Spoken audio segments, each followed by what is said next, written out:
Olá, seja bem-vindo ao nosso canal.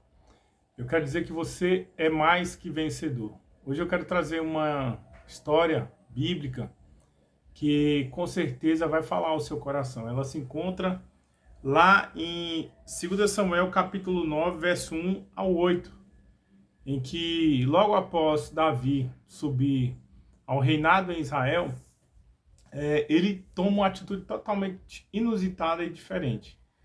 Porque os reis, depois de Davi, todas as vezes em que eles subiam ao poder, a primeira coisa que eles faziam era acabar com toda e qualquer linhagem real, seja da mesma família, seja de outra família. Então eles mandavam matar todo mundo. Mas Davi, o homem segundo o coração de Deus, fez uma coisa diferente. Ele perguntou para Ziba, né, o servo de Saul, se não existia alguém na casa de Saul em que ele poderia, né, fazer o bem. E aí é interessante que Ziba fala que havia Mefibosete, ele que estava na cidade de Lodebar.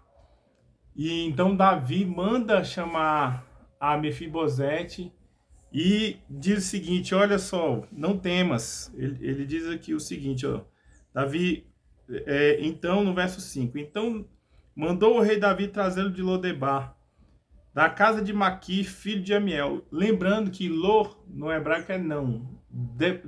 Debar vem da palavra davar, que significa não casa.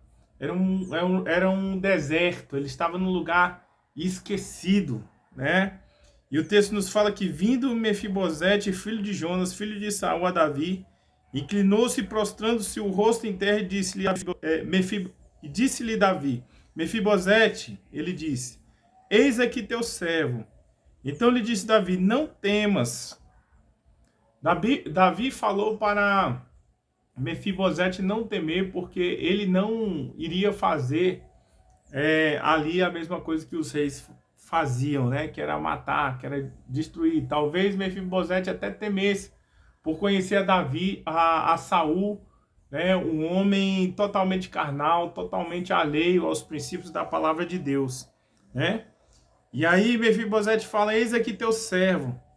Então lhe disse Davi, não temas, porque usarei de bondade para contigo por amor de Jonas, teu pai, e te restituirei todas as coisas de Saul, teu pai, e tu comerás pão sempre à minha mesa. Olha só o que Davi diz, ó, não temas, porque por causa da minha aliança com Jonatas, eu vou restituir todas as terras que eram de Saul, eu vou te abençoar eu quero que você coma da minha mesa. Mas olha só a resposta de Mefibosete. Então se inclinou e disse, quem é teu servo para teres olhado para um cão morto, tal como eu? Eu quero falar para você, se você quiser ser mais que um vencedor, em primeiro lugar, nós temos que ter uma atitude diferente de Mefibosete. Nós temos que ter uma atitude positiva. Olha só que honra. Olha só a porta que Deus havia aberto para Mefibosete comer na mesa do rei, ter restituído todas as suas riquezas. E quando o rei fala, venha comer na minha mesa, ele fala, quem sou eu? Eu sou um cão morto. Um cão Israel já não tinha valor, o que direi morto. Eu quero te falar, você se vê assim? Se você se vê assim, dificilmente você será mais do que um vencedor.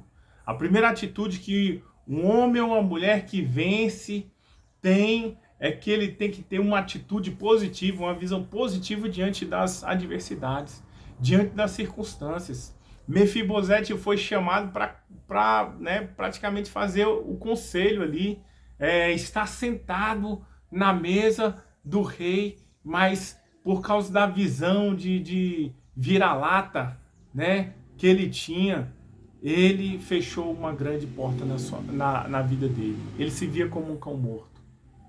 Essa história me lembra os 12 espias que foram enviados ali em Números capítulo 12, verso 13, não, 12 e 13, para espiarem a terra prometida. Deus havia falado que a terra era uma terra que manava leite e mel, era uma terra abundante, mas nós vemos que os 10 espias, eles voltam contradizendo a Deus, eles voltam infamando a terra e também dizendo que Deus era um mentiroso.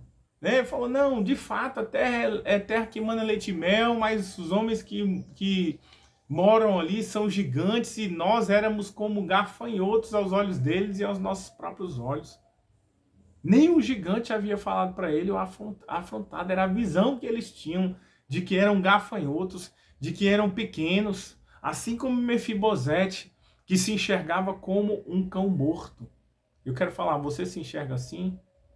Se nós quisermos entrar em grandes portas, nós temos que aprender a nos enxergar como justos, como perdoados. Existem pessoas que até na oração elas têm uma oração de cão morto. Elas têm uma oração de cão vira-lata. Oh Deus, eu sou um pobre verme pecador, me perdoa. Eu quero dizer para você que se você aceitou a Jesus Cristo como seu único Senhor e Salvador da sua vida, teus pecados estão perdoados. Aprenda a viver com consciência de perdão. Deus já perdoou os teus pecados passados, presentes e futuros. Isso não quer dizer que você tenha que viver numa vida de pecado. Mas eu quero dizer, você tem que viver numa vida de santidade, porque aquele que nasceu de novo, ele vive separado. Mas nós não podemos andar com consciência de pecado, e sim consciência de perdão. Quando nós vamos à presença de Deus, a palavra que nós temos que ter nos nossos lábios é a seguinte: ó Deus, eu te agradeço por poder falar contigo. Te agradeço porque eu sou justo, porque através do teu sacrifício eu sou perdoado, lavado e remido. A tua bênção é sobre mim, é sobre a minha casa. Eu sou ungido do Senhor, sou príncipe, princesa. Eu sou mais que vencedor. É essa visão que nós temos que ter, porque nós temos autoridade sobre as trevas, sobre a enfermidade, nós temos autoridade sobre as circunstâncias. Agora mesmo, antes de começar a gravar esse vídeo aqui, estava um barulho grande ali, e eu ordenei no mundo espiritual que cessasse, e nós temos essa autoridade e cessou. Entendeu? Então, se você quiser ser mais que vencedor, você tem que ter uma atitude positiva. Não pode se enxergar como um cão vira-lata, né?